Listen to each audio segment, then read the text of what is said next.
UFC chief Dana White apologizes for slapping his wife of 26 years in the face at a bar during booze-fueled New Year's Eve party in Mexico. There is never, ever an excuse.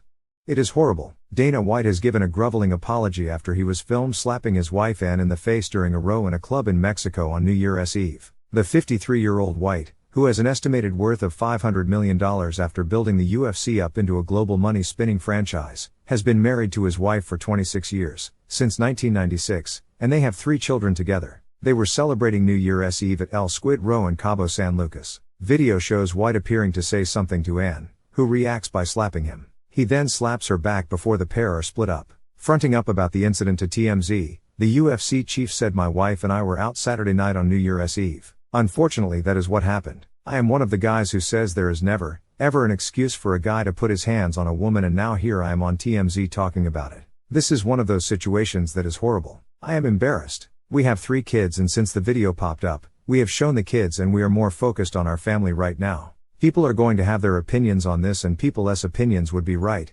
especially in my case. You don't put your hands on a woman, ever." His wife Ann is quoted by TMZ as saying, "To say this is out of character for him is an understatement. Nothing like this has ever happened before. Unfortunately, we were both drinking too much on New Year's Eve and things got out of control, on both sides. We've talked this through as a family and apologized to each other." Back in 2014, White said that there is no coming back for UFC fighters who were violent to women. "There's one thing that you never bounce back from, and that's putting your hands on a woman," he said. "Been that way in the UFC since we started here. You don't bounce back from putting your hands on a woman." Where White goes from here will be the focus of intense scrutiny in the coming days. The next UFC card is slated for January 14th in Las Vegas, where he would normally be expected to attend in person. "My legacy and all this other stuff with work doesn't mean anything to me," White added. "It's all about your family. It's about your wife and kids.